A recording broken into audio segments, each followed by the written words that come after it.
BloodStream is a Believe original. A 360-degree look at the bleeding disorders community. The developments, the history, the news, and the people who shaped our world. BloodStream is produced by Believe Limited. Happy listening. Hello and welcome to BloodStream, episode 4, September 19th, 2016. I am your host, Patrick James Lynch. I'm recording this month's episode from Brooklyn, New York, currently on my way from California to Florida on a work trip, and I'm starting to notice a trend. I like recording BloodStream episodes from anywhere but home. Apparently, I either love traveling with sound equipment or just don't understand how schedules work. I'm just kidding around, but I am feeling that summer into fall transition right about now. The busier schedule, the crisp air, the pumpkin-flavored everything. Maybe you can relate? It's also a period of transition for our community as we move out of a summer dominated by the two major conferences, NHF's annual meeting and WFH's World Congress, and by, all the usual summer stuff. Kids off from school, vacations, camps, etc. Fall is getting back into the swing of things time, which here on BloodStream means, well, actually this is BloodStream's very first fall. So I guess we're defining what fall for BloodStream means with this very episode. I'm thinking we'll spotlight major news and updates from around the bleeding disorders community during our headlines segment, take a deeper dive into 3 particularly noteworthy stories during our Like, Share, Comment segment, and present an entertaining and informative conversation during our interview segment. What do you think? Speaking of the interview segment, this episode is actually a special interview segment, which I am pretty excited to tell you about. Brought to you by our presenting sponsor, NCHS, or National Cornerstone Healthcare Services. You'll hear a bit more about them later. This episode's interview segment features audio highlights from several of the Powering Through events that NCHS has sponsored and my company, Believe, has produced all around the country. I'm sure some of you have heard about Powering Through events or have been to one before, but for those who haven't, Powering Through is a nationwide speaker series that features both people from within the bleeding disorders community and inspiring individuals from outside of it in a conversation on the topic of obstacles and challenges and what it takes to overcome them. As the creator and host of Powering Through events, I'm sure no one's shocked to hear me say that I'm pretty excited to share these audio clips with you here on BloodStream, but truthfully, I really love this program. Powering Through events are consistently informative, heartwarming, entertaining, and empowering. And we've gotten excellent feedback from the community about them, which makes me feel really proud of the work. So sharing them with you here, it's like I get to share something that's special to me personally with a lot of new people and in a new format, and that's cool.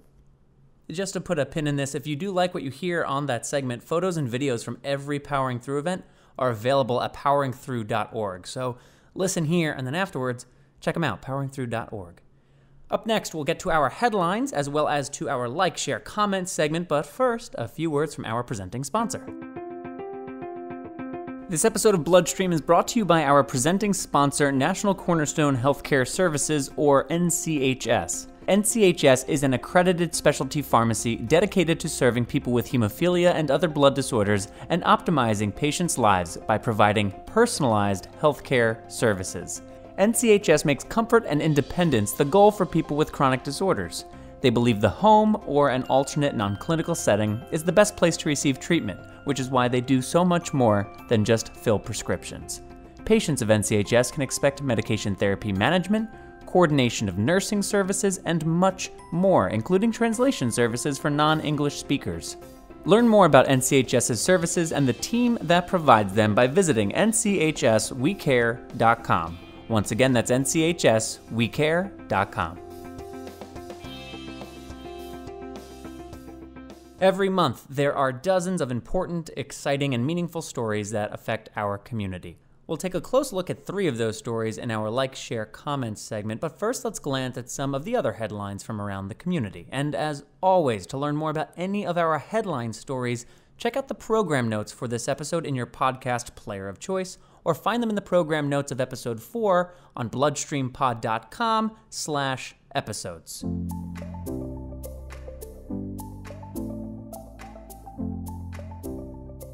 While the Zika virus continues to make news, the Plasma Protein Therapeutics Association, or PPTA, released a statement on September 8th assuring users of plasma protein therapies that existing manufacturing methods are fully effective against the Zika virus, and consequently that the safety of plasma protein therapies is not affected by Zika.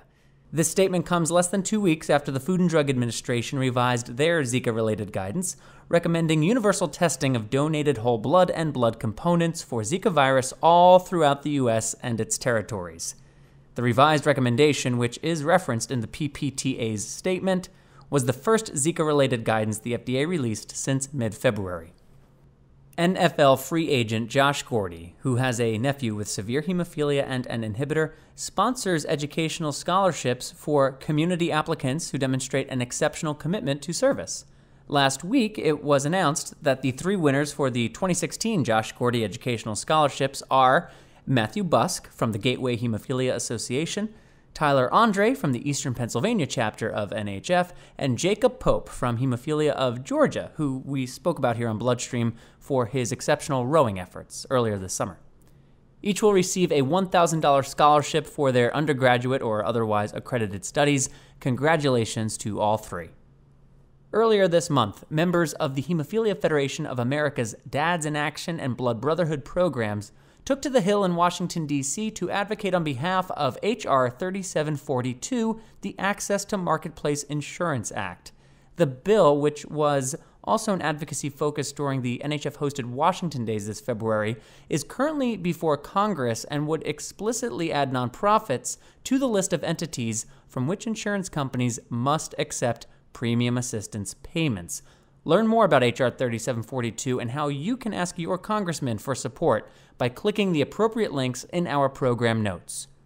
And finally, on Wednesday, September 14th, the bleeding disorders community lost distinguished researcher and clinician in pediatric hematology, Dr. Jeanne M. Lusher.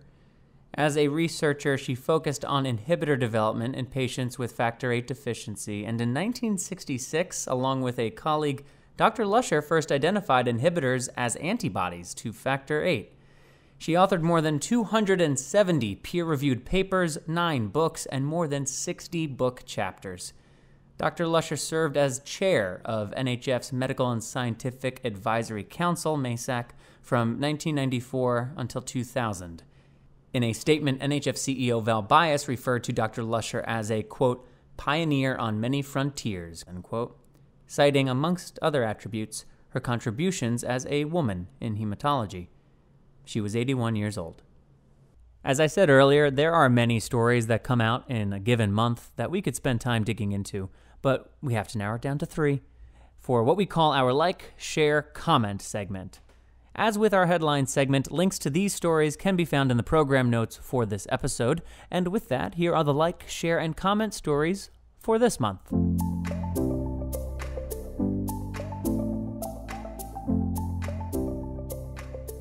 Now to kick off our Like, Share, Comment segment, a story I liked from the past few weeks.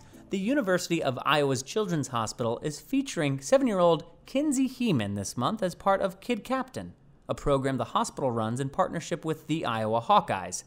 Kid Captain celebrates the inspirational stories of the hospital's pediatric patients, and Kinsey, a lifelong Hawkeyes fan from what I understand, was selected for her resilient story of living with type 3 von Willebrand disease. As part of the program each week during the fall football season, another pediatric patient's story is highlighted, and that patient is invited to accompany the Hawkeyes through the tunnel and onto the field for the national anthem during a home game. Kinsey was selected for the team's first home game on September 3rd against Miami of Ohio. Kinsey, though an active and positive child, has battled with her share of struggles, but following what her mom refers to as, quote, one of the scariest times, end quote, when the medical staff could not access a vein to treat Kinsey during a non-stop nosebleed, the family and medical team decided that Kinsey would be an excellent candidate for a port. For those who are unfamiliar, a port is a device that is surgically implanted under the skin and allows for direct access to a vein. Now, 5 years later, Kinsey still has her port, though the family treats it as a backup option, preferring to stick Kinsey peripherally instead if her veins are too difficult to access. That said, this summer, Kinsey accessed the port herself for the first time while at a bleeding disorders summer camp, a huge step toward becoming independent with one's self-care. Not bad for 7 years of age. We feature this story for our Like segment this month. One, because, well, it's an uplifting story about a resilient 7-year-old girl with von Willebrand's disease, and that's sweet. She just learned to self-infuse, or stuck herself for the first time anyway. But two, because it serves as a reminder that while hemophilia is rare and predominantly, though not exclusively, a disorder affecting men, 1% of all people have some form of von Willebrand's disease, and it occurs equally in men and women. It's important to remember that when we consider the bleeding disorders community as a whole, there are considerations for people of all shapes, sizes, ages, genders, and diagnoses. Oh, and Kinsey, congratulations. The Hemophilia Federation of America produces an advocacy-centered communication series called Dear Addie, a play, of course, on the well-known advice column Dear Abby. And for today's Share segment, I want to feature one of their recent pieces because it touches on a subject that can easily be overlooked when we think about managing our health. The piece opens like this. Dear Addie, I'm concerned about how my bleeding disorder is affecting my mental health. However, it's not clear that my insurance covers a therapist or counselor, so I keep putting off seeking counseling or therapy. How important is mental health, and where do I find the correct insurance information? For obvious and appropriate reasons, when we talk about health within the bleeding disorders community, emphasis is placed on physical health. But whether you're a person with a bleeding disorder, a caregiver of a person with a bleeding disorder, or frankly a person with a pulse, mental health can't be ignored. To address these specific questions in the Dear Addie letter, HFA recommends patients carefully review their health insurance policy, and particularly the summary of benefits and coverage, pointing out that the summary should include a section on behavioral health services, as well as an overview of the deductibles and other associated costs. As I read this, though, I will admit I found myself asking, but what if my insurance doesn't seem to cover behavioral health? Then what? So I followed a link in the piece to a page on mentalhealth.gov where I learned some stuff. The Affordable Care Act provided one of the largest expansions of mental health coverages in decades, and it requires that most individual and small employer health insurance plans, including all plans offered through the health insurance marketplace, cover mental health and substance use disorder services. Mentalhealth.gov also provides a list of answers to frequently asked questions, so if you're listening and thinking to yourself, I should take more stock in my mental health, read your insurance policy, and check out mentalhealth.gov. There's a link to the site, along with a link to HFA's Dear Addie on this topic, in the program notes for this episode. For today's comment piece, I'd like to talk to you about zombies. That's right, zombies. Bet you didn't see that coming. So in 2009, a group of employees at the Arizona company Phoenix Downtown Incorporated decided to dress up as zombies and walk down the streets of downtown Phoenix, like you do. Well, by 2015, what started as a handful of colleagues had grown into a highly anticipated annual event that attracted over 20,000 zombies from around the country. They're people dressed like zombies. Yeah, you get the point. Then, this May, loyal fans of the event were disappointed to hear that Phoenix Downtown Inc. was canceling the 2016 walk. The event simply had grown too big for the organization to manage.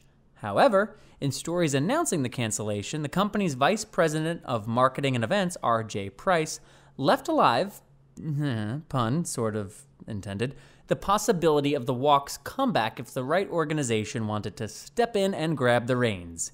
Cue the Arizona Hemophilia Association.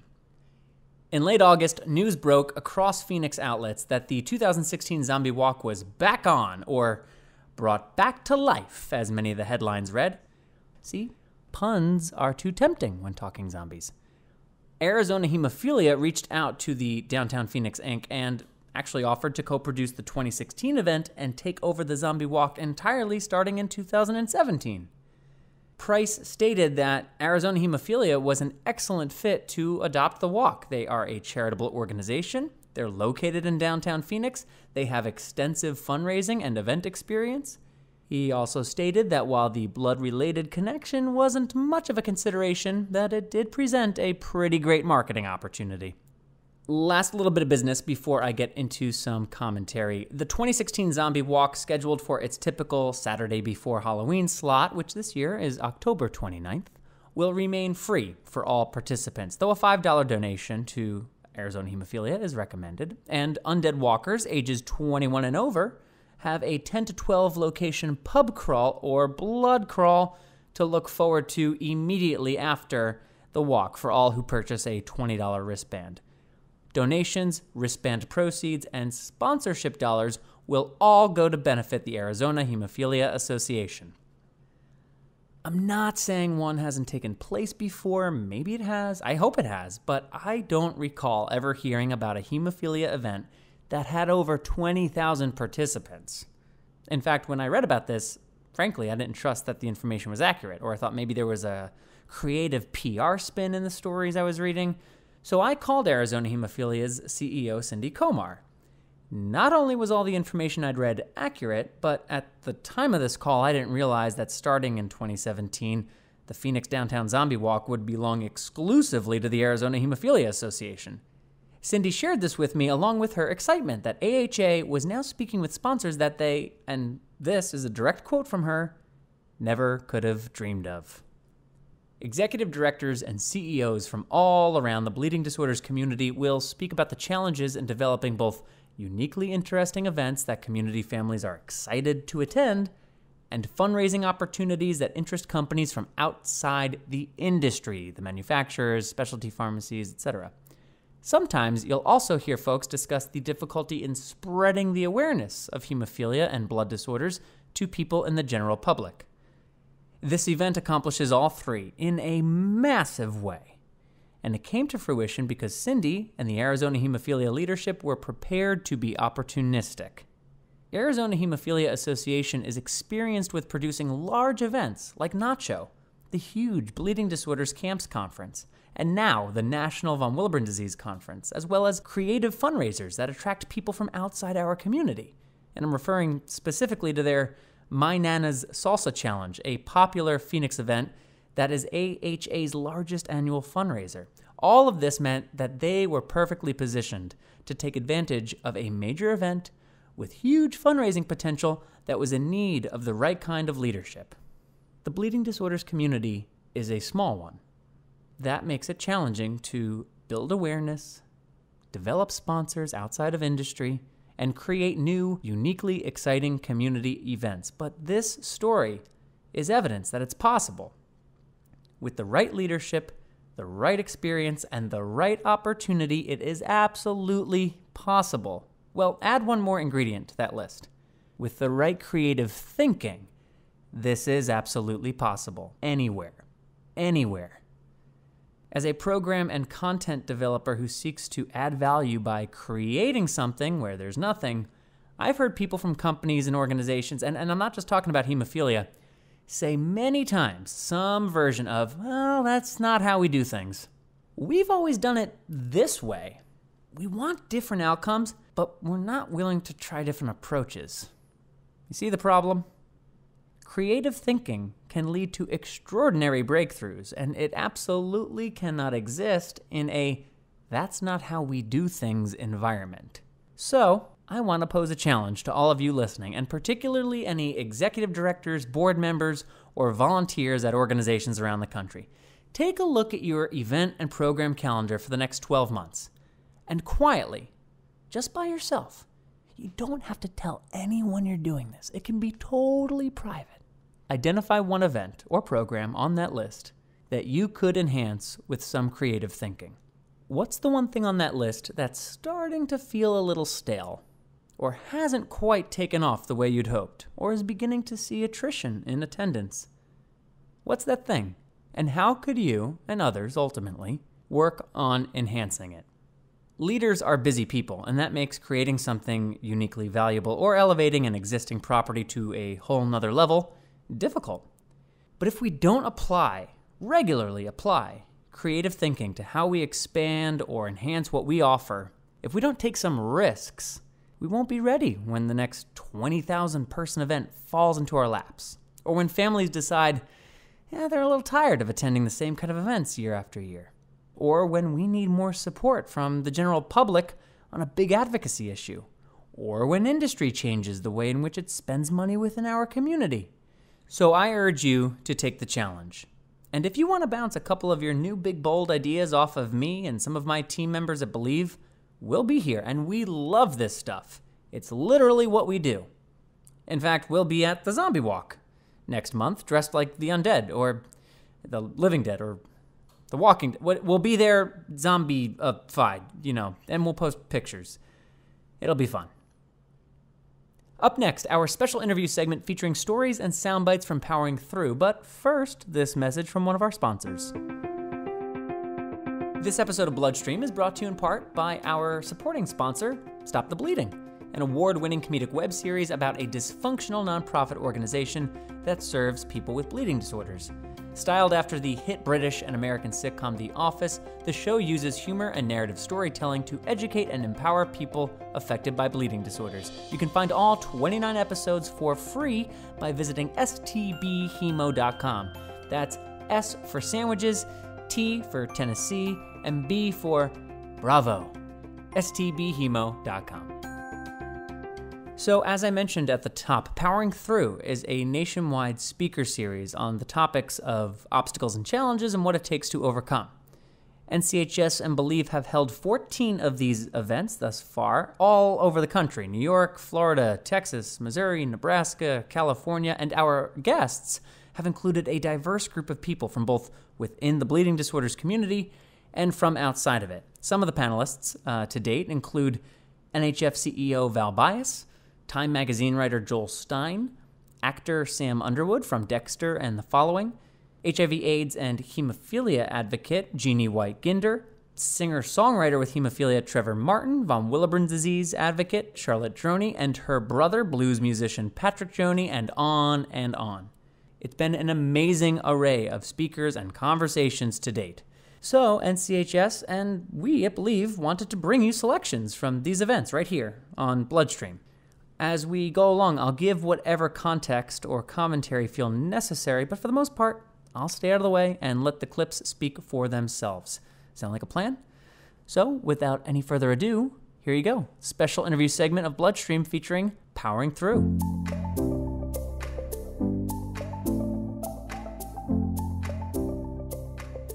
Patrick Droney is a young, accomplished blues musician living with von Willebrand disease. During our first SoCal event, Patrick shared how his bleeding disorder contributed to his growth as a musician and as a person. So I couldn't really play sports growing up, obviously. So music was a really safe thing for me to do, and it was a good outlet for me to channel all that extra energy I had that I couldn't really put into physical activities as much as I could have if I didn't have a bleeding disorder. With that being said, I've had a different perspective all my life, and I've been different than every other kid I knew. And I think with a chronic illness, you're different, and you have different experiences and you see life in a different way. And if it's not me, it's my friends, or it's the kids in the oncology unit next door. It's perspective, so that's invaluable. As a musician, it is a constant in the back of my head. I'm touring. I just got off a 2-month tour, 42 states, 15,000 miles. 42 states? Where are the hemophilia treatment centers? Do I have my factor? Is everything okay? I'm getting a nosebleed in the bathroom in the hotel room. My buddy Kyle's figuring out what to do. It's like, there's little things, and it happens. But for me, it's always been a motivation, just kind of, I could use music as a platform. I've always kind of seen that as, like, my duty. Here's a quick sample of Patrick's performance from the event.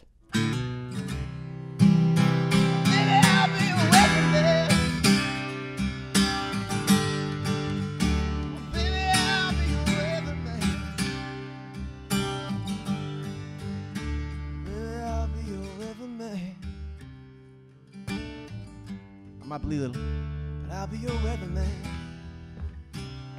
Hey.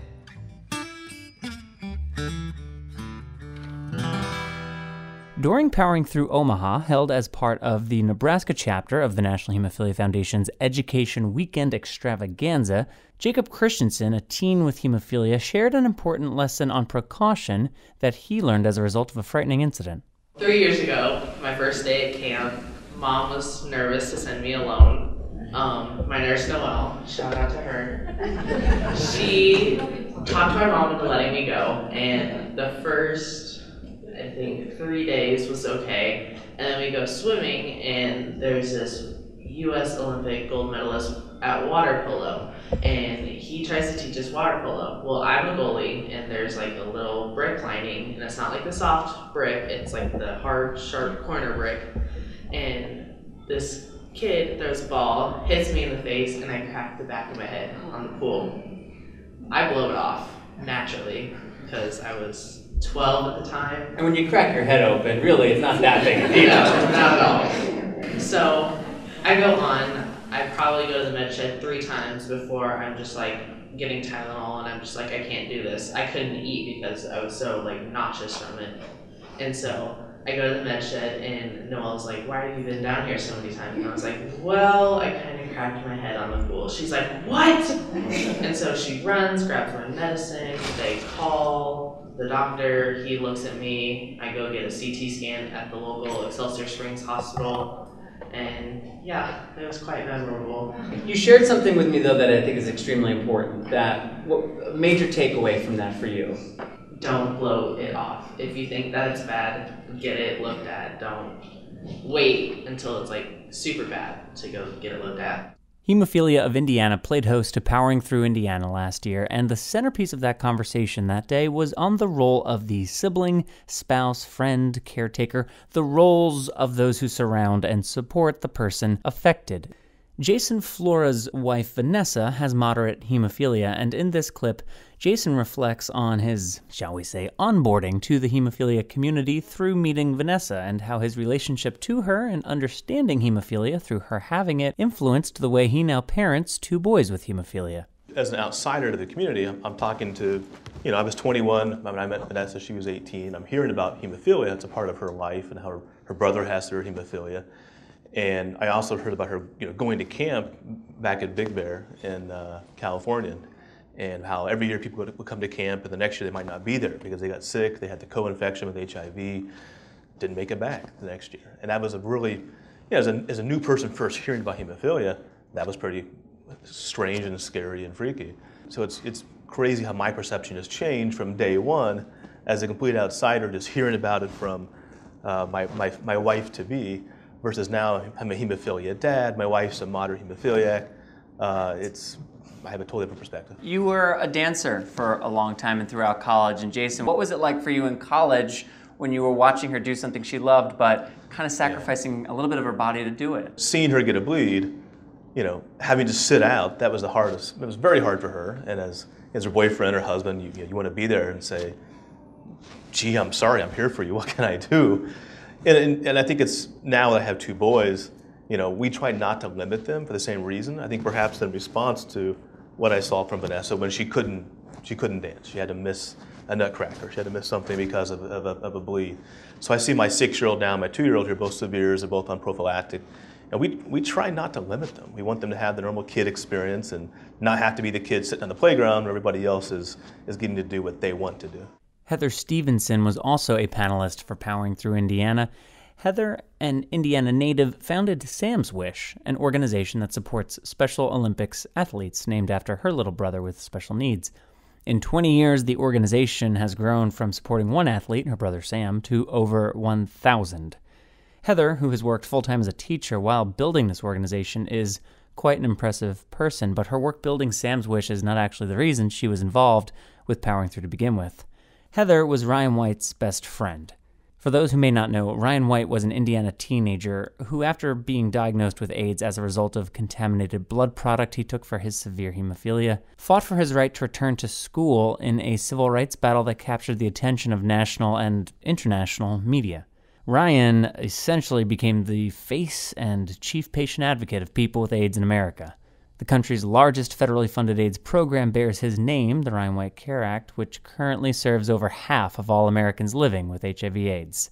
In this clip, Heather speaks about their high school friendship. I was a freshman in high school. I was in science class, and the science teacher, a couple hours before Ryan, or I guess a period before Ryan were to come, she asked me if Ryan could sit at my table, and I was like, well, sure. You know, several months before, Hamilton Heights was educated on what HIV and AIDS was and who Ryan was, and we saw him on the news, and it was, you know, national news. Every night you turn it on, you saw this. It changed my life forever the day he sat at that table. I don't know what it was, but Ryan and I connected so quickly. I think he needed me as much as I needed him. So after science class, they immediately changed our schedule, so we were in most of the classes together because they saw that bond, and they wanted Ryan's experience at Hamilton Heights to be the best, and they wanted him to have a friend. I just was happy to have somebody that wanted to be my friend as much as he did. Where was your need as a kid in high school? I think I was just always that person that needed to feel wanted, like needed to feel like they were helping someone. And it wasn't that I even felt that I was helping Ryan, but just the way everybody reacted to our friendship, I knew it was going to be something good. I'm curious to know, did Ryan speak much about having hemophilia with you? Because obviously that wasn't the most paramount of his medical concerns when you two knew each other.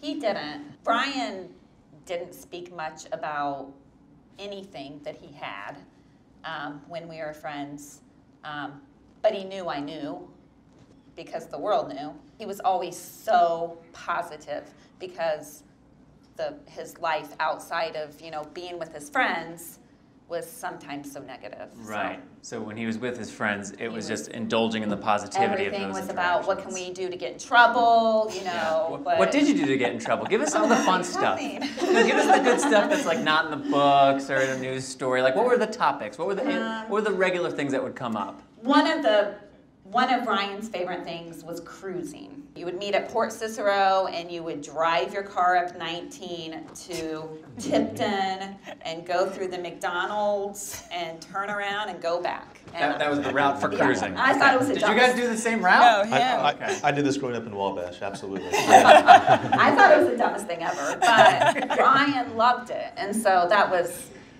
one of our favorite activities. Ryan was the person who taught me to live each day like it might be your last, and to, you know, make a difference every moment that you're given on this earth. And so I'm trying to teach my kids the same thing. The Olympics are now in the books. But this summer, track athlete Jeremy Dodson joined the exclusive group of athletes who competed in the 2016 Games. At Powering Through NorCal, held in 2015 as part of the Hemophilia Foundation of Northern California's Family Education Day, Jeremy, who was then an Olympic hopeful, shared his story of how he found track and then the frightening health scare that he was presented with while in college. So I started off in a football family. We were a football family who ran track as a rehab or as a punishment. So it was never fun. It was just the same shape. So senior year comes around, it's the huge year where you want to just blow out and blow everyone out the water. And first game comes around and I break my arm and figured, you know, I'll stay in shape by running fall track and, you know, get my speed up. And I end up breaking state records and running at national levels. And this is way easier than pounding my body in football. And why not take this step? I got more scholarships to almost every school in the nation. I picked the University of Arkansas, the #1 track school at the time. I went freshman year, national champion and freshman All-American. And here I am running national and international levels, representing myself and countries all over the world. What else did you learn when you were in college about your body? I've suffered through a lot of migraines. I thought it was normal. Going to Arkansas, it progressed a lot. I got to the point where I was very dizzy and very weak at times. And it turns out that I end up having hydrocephalus, which is a buildup of spinal fluids in the brain, which causes pressure onto the brain, causing arachnoid cysts. And so I had to go through chemotherapy, a lot of radiation, a lot of spinal taps in order to treat what I thought it was just a simple migraine. Went through a lot of chemotherapy, and right before 2012 Olympic trials, I was ready to go and hopped on a track and tried to compete my heart out to represent the United States. Doctors are amazed at the fact that I'm still able to move because due to the location of the cyst on my brain, I'm supposed to lose all coordination. I'm supposed to be paralyzed by now, and here I am still running track and traveling around the world. Hey there, sorry to interrupt the special Powering Through segment here, but it's that time once again to thank our presenting sponsor, who did make the segment possible, after all, NCHS, the specialty pharmacy and home health service provider.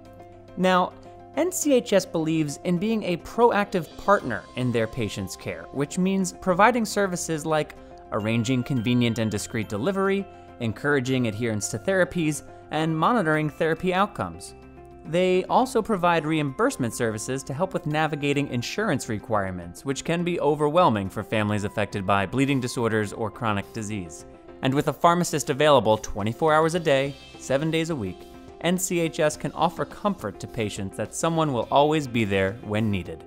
Check out their website to learn more, nchswecare.com, or call 877-626-6247. Again, that's 877-626-6247. All right, now back to the segment. The Hemophilia Federation of America hosted Powering Through for the second time in 2016, and one of the guests was community member and cross-country cyclist Barry Haarde. Since 2012, Barry has cycled nearly 20,000 miles and raised about $200,000 for Save One Life, an organization committed to providing direct support to families affected by hemophilia in the developing world. Barry, in fact, just finished his most recent race, a 5,000-mile one, only a few days ago. Barry contracted HIV and hepatitis C during the blood contamination crisis of the 1980s and sadly lost his brother-in-law to AIDS and his brother to hepatitis C. Surprisingly, Barry, who's 51 this year, only started cycling 7 years ago. In this clip, he talks about his start and journey through cycling. The way it came about was I had seen this documentary about a race called the Race Across America, where a bunch of amateur cyclists, they line up on the West Coast and they barrel eastward. So these guys ride like 23 and a half hours a day. It's like the most grueling event you could ever conceive of. And so I thought, there's no way I could ever do that kind of pace. But the idea began to form that, maybe if I spent a year getting back in shape, get back on the bike, maybe I could do something and do it as a hemophilia fundraiser and do something for the community and use the bike to do it. Kind of give me an excuse to get back on it and start riding again. So I'll never forget sitting down and firing off an email to Lori Kelly. So I said, what do you think I'd do a ride across America, and we do it as a fundraiser for Save One Life? We pulled off that first one after about a year and a half of getting back in shape. And then when that one was over, we raised almost $50,000. So the first thing that happens when you get done your tour is you go back home and you go back to work and you go back to reality, per se, and there's this huge crash. And some people actually have to get treated for depression after they finish one of these tours. And so I kind of went through that. It's like, man, it's over. Yeah. What do I do now? But I thought, the quickest way to dig my head out of that dark place was to plan another one, like right off the bat. So we did another one, and I guess we raised about maybe $45,000 that year. So 1 became 2, 2 became 3, 3 became 4. This year we're going to try to hit the 5,000-mile mark in like an 8 to 9 week time period. You had said somewhere that you considered cycling the ultimate act of denial. Yeah, it really was, because here I was, I started doing this long before I ever became public at all about my medical scenario. The irony of it was, I remember a lady friend I was seeing at the time. She comes up to me one time, and she knew how much riding I was doing, and I was doing a lot of weightlifting, and she goes, "Barry, you're the healthiest person I've ever met." Does that pique your sense of irony a little bit? I started out conservatively, doing a 20 or 30 mile ride, and that became a 50-mile ride, which became a 75-mile ride. I think I did my first century ride or 100-mile ride in 2005, I guess. It was a way of just forgetting all the baggage that some of us have been carrying all these years, from the stuff that happened and all the people that died and all the horrible things that went on in the 80s and 90s. Every time I got out on that bike, out in the lonesome roads, it was just a way to forget it.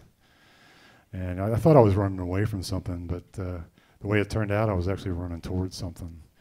And it's become something that's helping a tremendous amount of people. That was this, and never would I have imagined. It's when you start doing something, you know from your community involvement, you start taking those steps, and you don't know where they're going to lead. So you just follow it through. Exactly, you keep following it through and see where it goes. Over the past few years, we've seen a rise in awareness and advocacy for women with bleeding disorders, which is a topic that we've addressed in Powering Through a few times. This next clip is from Powering Through Florida, held during Florida Hemophilia Association's 2015 Family Education Symposium, and it features two speakers. You'll first hear Lilium Sorzano's story of advocating for equality, essentially, and doing so at a young age. Then you'll hear me chime in. Sorry about that. But then author and advocate Allie Cashel, who lives with Lyme disease, adds insight on unique challenges faced by female advocates. One quick note about this clip: when Allie says, having people like you able to speak out, she is speaking to Lilium, not me. Something that could be confusing in this audio-only version of Powering Through. Okay, here's the clip. When I was approximately 11 or 12 years old, the foundation down here, they had a C camp, but there was one line in the application that said that you had to be a boy. So I actually remember calling the phone number on the form and saying, hey, I have a bleeding disorder, but I'm a girl, and I wanted to know if it was still possible for me to come. And I was actually able to go, so that was like the first time that I remember pushing for anything, and then realizing, like, well, maybe this is the way I have to go. Like, otherwise I'm never going to get to go to any of these events. And I still have a bleeding disorder, so I should be able to go. I wanted to meet other women and to be able to tell my story and talk to other people and see what other people were dealing with. The perception was different even from the medical community, where it was only boys who had bleeding disorders. So yeah. I've been able to see that change. By you saying, hey, I want to go to C camp, I have a bleeding disorder, I'm just like these boys, you're helping yourself go to C camp, but you're also just helping women with bleeding disorders, right? Like, sometimes advocating for the self is really advocating for a much larger population than you might realize. Being a woman who's an advocate and an outspoken person, do you find any sort of obstacles or barriers that you think gender kind of plays a role in? The perception of women a lot of the times in these spaces can be sort of overdramatic or hysterical, something along those lines. And sort of having people like you be able to speak out and be able to be a part of these communities in a totally rational, sort of equal player kind of way helps to sort of take that stigma away, I think, from the experience of women living with these illnesses and living with these diseases. So yes, absolutely. And Bobby, in your experience as a woman, how have you found things to be? It's getting better. It's getting better. It's getting better? NFL athlete and Super Bowl champion Josh Gordy was also a guest during Powering Through at HFA's 2016 symposium. Josh started the Hope Foundation in honor of his nephew Nolan, who lives with severe hemophilia A and inhibitors. During his appearance in Powering Through, Josh spoke about some of the influencers who helped develop his work ethic and those who perhaps, you might say, unintentionally contributed. We'll jump in on this clip during a question that I asked of Josh. I'm not saying this just to pat you on the back. It impresses me how you have made the most of every window that you have been given to lead a very unusual life. I mean, an exceptional life that's also given you a platform, as you described, to do things like create the Hope Foundation. Who in your life do you attribute some of the way you operate? Who helped you kind of develop into the person you are? I really would say, I mean, I would kind of go around coaches maybe. You know, a lot of people see coaches as the ones that chewing you out on game day or during practice, but, you know, really deep down they do care about you. They love you. My mom, I would say, she definitely supported everything I did. You know, from the time I played Little League, I can remember her coming to my first game, football and basketball. Yeah, I played a little basketball. Story about basketball. Okay. Great. Hey, Josh, tell us a story about basketball. So it kind of leads over into football. So I was 8, 9 years old playing recreation league basketball. Okay. You know, in rec league, everybody's supposed to play, right? Everybody's supposed to play in every game, right? So, but this particular game, last game of the season, I didn't play. He didn't put me in. And so my mom, he went to it to the coach, like, you know, so why didn't my son play? yeah, we need to play the guys who are gonna help us win. You know, and I heard that, and you know, that just crushed my basketball from then. I never played basketball again in my life. Wow. From that day. Wow, this is a good reminder to be very careful about what you say around young, influential children who may have a dream. And being from a small town, I still see this guy every day. Every time I go home, I still see him. Does he know this? Have you ever told him this story? I'm sure he knows. I tell it every time I talk to people. So he knows the story. Have you used those slights to motivate you? It comes second nature if something like that does happen. It pushes you and motivates you to, you know, really be the best and show them that, hey, you know, I should have been the one that was, you know, whatever. Right. But definitely use it to, you know, push me in different ways. Josh also gave some unexpected, useful advice about home furnishing, of all things. In my reading, I learned that you are someone who seeks good deals on the website eBay once in a while. Looking out for good deals on eBay. I'm curious to know what the best deal you ever found on eBay is. Who gave you that information? I got a lot of sources. Not eBay. It's more of a Craigslist. My wife, she's probably more of a Craigslist than I am. No, it's good you're asking this question. A lot of people don't know this about me being an NFL player. I love a good deal now. We religiously get up every Thursday, Friday, and Saturday. I got a lot of time on my hand. We go yard selling, estate selling. We try to go to the real nice areas. Smart, very smart. Estate sale. Don't judge me, y'all. Don't judge me. I don't know. I'm actually taking notes. I like this. Okay, Yeah. so it's Wednesday, Thursday, Saturday are the best days? No. Best days? It starts on Thursday. Okay, Thursday. Yeah. So that's when you got to be there early if it's a good one. If it's in a good area, you got to get there early, Thursdays. But it's going to be full price on Thursday, but still good prices. But if you wait till Friday, the good stuff going to be gone, obviously. Because Thursday is full price. Friday, they take half off. And Saturday, it's going to be like 75% off. So. But you're not going to have the option you had on Thursday. You're right.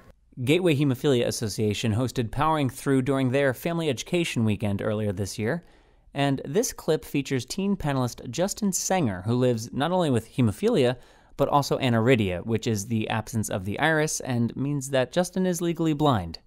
In this clip, he shares some of his challenges and coping mechanisms and kindly answers some of my uneducated questions about his condition. Here's the clip. Okay, Justin, you're up first. So this is Justin Sanger. Justin, how old are you?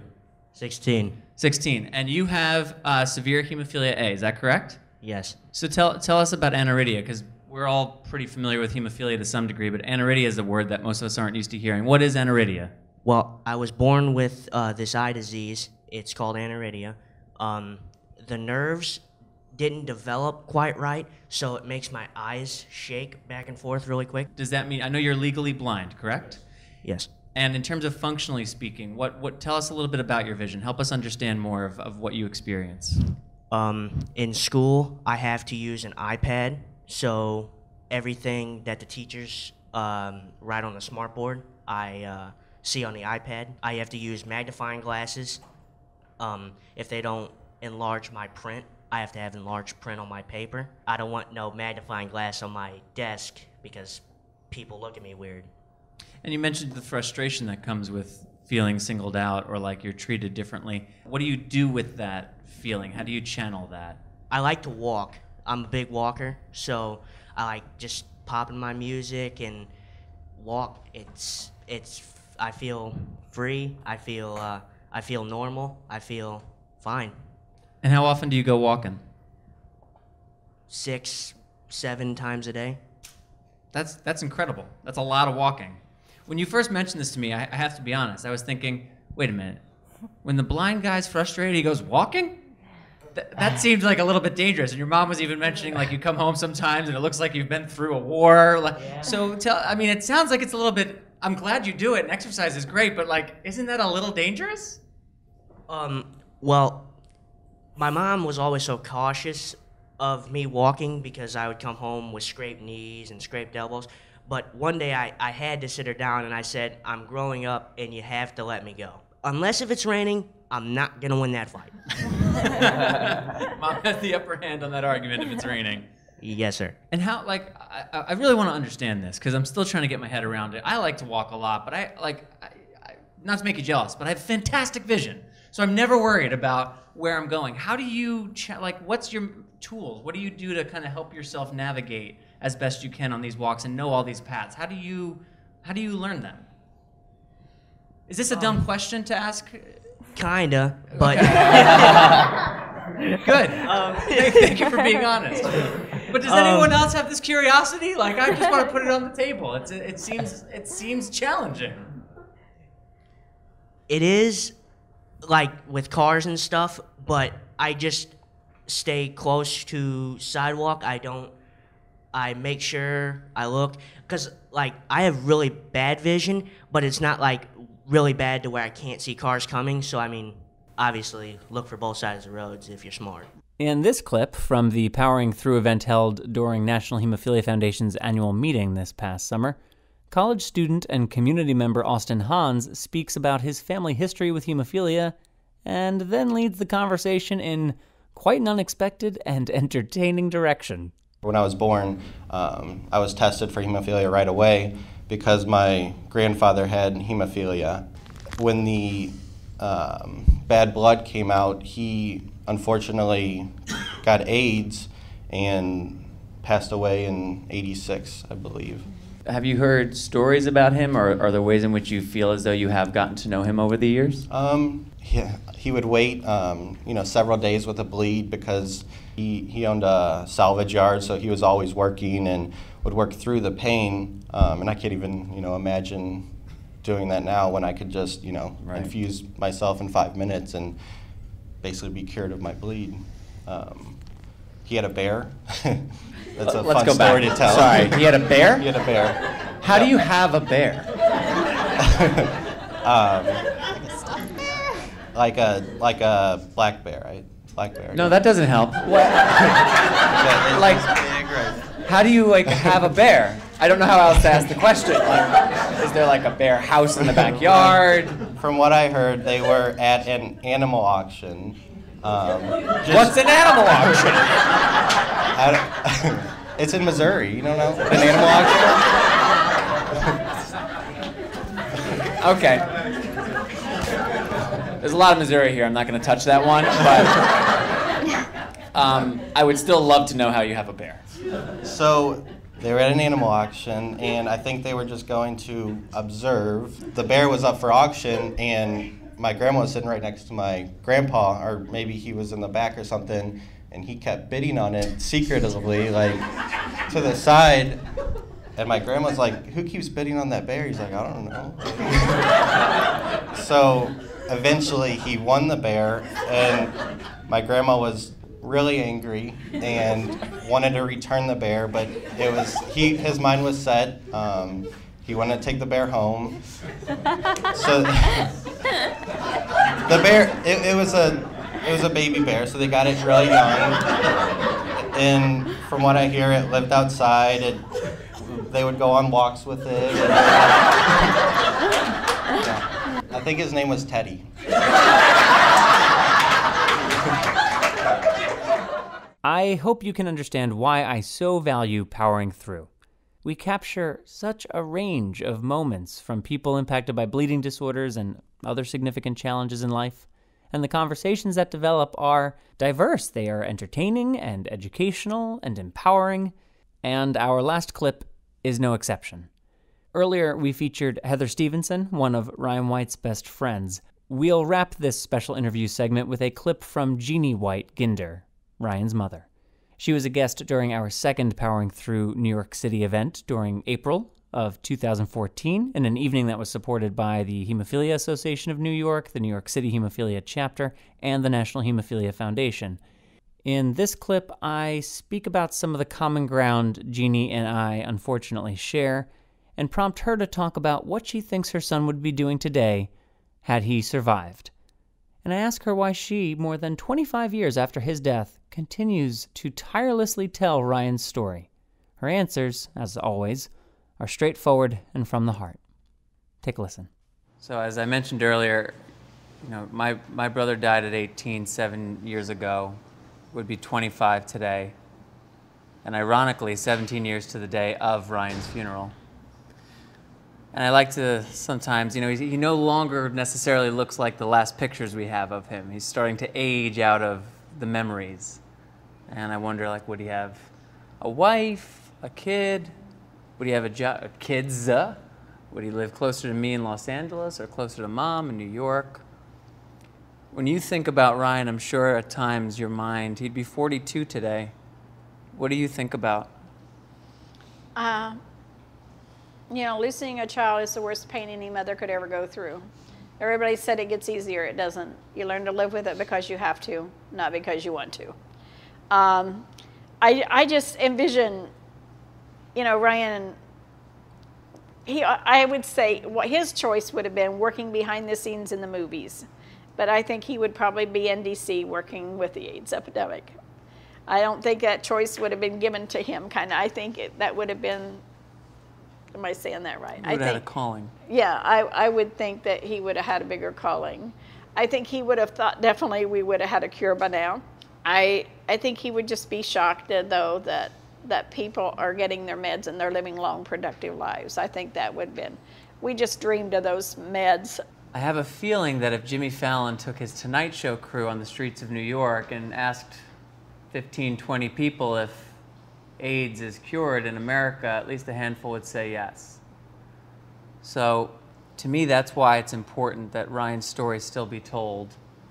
And not only for that, but because his story is one that reminds us why it's important that we meet what we don't know with an open heart and the desire to love and to learn, rather than with irrationality and fear. In your own words, why is it important that we continue to tell his story and your family's story? Because I don't think the AIDS epidemic is our last disease that we're going to have to deal with. I think by how we treat each other, especially within the religious communities too, just to see how people can judge people and not look at a person for who they are and like a person for who they are. I think here in America, that needs to be our #1 focus, to like a person for who they are. I think the whole country could get along so much better if we did that, because I really don't think AIDS is going to be the last disease that we have to deal with. And we did not handle AIDS very well, and especially not to have shown compassion for people who have had such shortened lives, and to think that the people that did so much work will never be recognized too, either. So I just think we all need to join together. Let's fight the disease AIDS and not the people who have it. You've heard about NCHS and the services they provide to their patients in our 2 previous presenting sponsor spots. Well, they thought it would be fun if in this last spot they gave you an example of what it's like to have NCHS as your specialty pharmacy and home health service provider. So, they came up with a story that reflects the patient experience. Every story needs a main character, so we'll call him Joe. When Joe first moved to St. Louis, it was a bit of a shock. It's a big city, he was looking for a job. He didn't have much time to try to figure out his new insurance policy or figure out how he would continue to receive his factor. Joe made a call to an NCHS representative he met at a conference, Megan, and Megan helped Joe get his coverage and his care in order. She ordered Joe's factor and made sure it got to him on the same day every month. She'd call to make sure everything arrived in order, and she'd check in on him periodically to make sure he was keeping up with his care.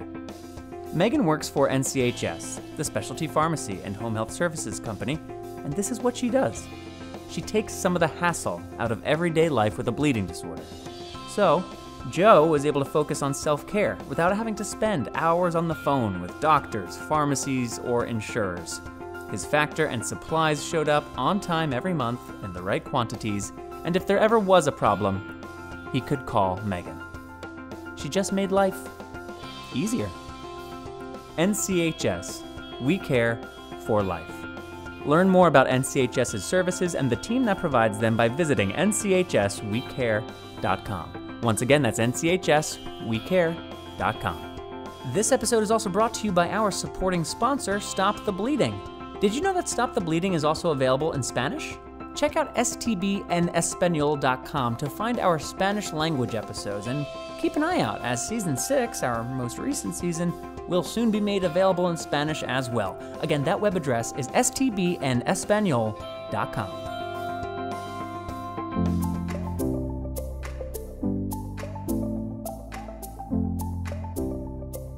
I'd like to thank our presenting sponsor, NCHS, for making this episode and the special Powering Through interview segment possible.